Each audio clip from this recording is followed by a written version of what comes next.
Hey meatbags, chumps, and chumpettes. Welcome back to Futurama Guy. Today's video is a bit different, but super important. We're diving into some big changes for this channel, and you, the viewers, have a say in what happens next. So stick around. First off, why did I decide to make a channel about Futurama? I picked it because it's one of my favorite shows. I saw a lot of potential for interesting content, and there's a ton of source material out there, from wikis to DVD commentaries to episode scripts. In hindsight, it wasn't very smart of me to make a channel about a copyrighted TV show. When I started in early 2021, the show hadn't had a new episode in years, and nobody thought a reboot was likely after all that time. Now, the future of this channel is up to you. But let's rewind to where it all began. When I started Futurama Guy, it was all about sharing my love for the show. I didn't know jack about fair use, and making money was the last thing on my mind. But you guys showed up. The channel grew to 1,000, 5,000, 10,000, 15,000 subscribers, and I was over the moon when I got monetized in March of 2023. It felt like a great part-time job, and I was stoked about the future. But here's the kicker. The channel grew because of your support, and now we're at a crossroads that you can influence. Before we go any further, I have to talk about you, the community. From day one, I've responded to every single comment. If you took the time to watch and post a comment, I felt you deserved to know that I've read it and get a response. We've built an incredible community of fans together, and I've made real friends through this channel.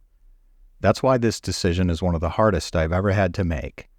To those who would miss the channel if it goes away, I regret that it's come to this. A huge thank you to everyone who's ever watched my videos and contributed to this community. You've kept me going, even when I doubted myself. One recent Friday, out of nowhere, YouTube hits me with the demonetization hammer. And the gut punch is, they'll still show ads on my videos, they just won't share the revenue with me anymore. That's why I've decided to take down all my content. It's not right for YouTube to profit from my work if they're not willing to share the revenue. Alright, let's get into the nitty-gritty of fair use, because trust me, you don't want to learn this stuff the hard way like I did.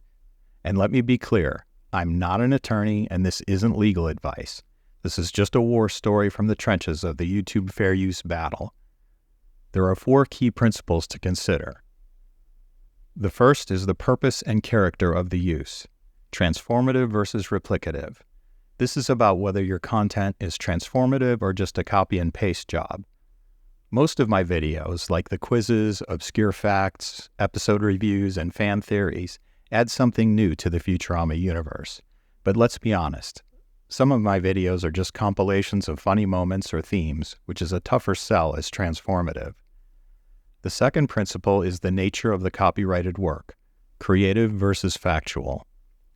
Obviously, Futurama is a creative work, so the bar is higher for fair use than it would be for, say, a news story. I usually tried to balance this by adding my own commentary and analysis, but it is a gray area. The third principle is the amount and substantiality, quantity versus quality. Now this one's tricky. You might think using a short clip or quote is safe, but it's not that simple. Take the case of Harper & Row versus Nation Enterprises. The Nation magazine quoted just 400 words from Gerald Ford's memoirs, but these words were about why Ford decided to pardon Nixon, arguably the most crucial part of the book. The court ruled that this was not fair use because it took the heart of the work. And the fourth principle is the effect on the market for the original copyrighted work. Is it harmful or beneficial?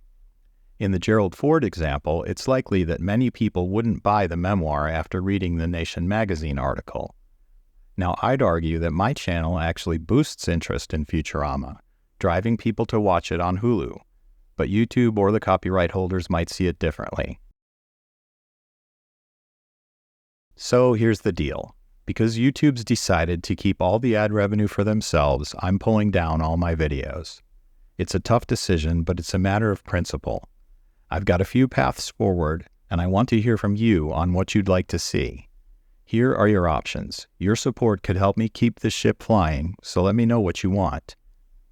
The first option is More Futurama Commentary. If you still want to see more Futurama commentary and analysis on this YouTube channel without any Futurama clips, comment option 1 below. The next one is Patreon support. If you want to continue to see the kind of videos that I've always made and are willing to pay a small amount to become patrons, comment option 2 below. I'll start a Patreon and put all my current content and new stuff there, and post a video on this channel with all the details. The third option is video game content. If you'd be interested in watching me play popular video games on this YouTube channel while discussing whatever topic catches my fancy, comment option 3 below. And the final option is quit making videos. If you think it's time for this channel to come to an end, comment option 4 below. So there it is, my fellow Earthicans. The future of Futurama Guy is in your hands. Drop a comment below if you'd back a Patreon, or if you want more clipless commentary videos like this one, if you'd watch me play popular video games and chat about whatever pops into my head, or if you think Futurama Guy has run its course and should go away. And don't forget to share this video to help get the word out.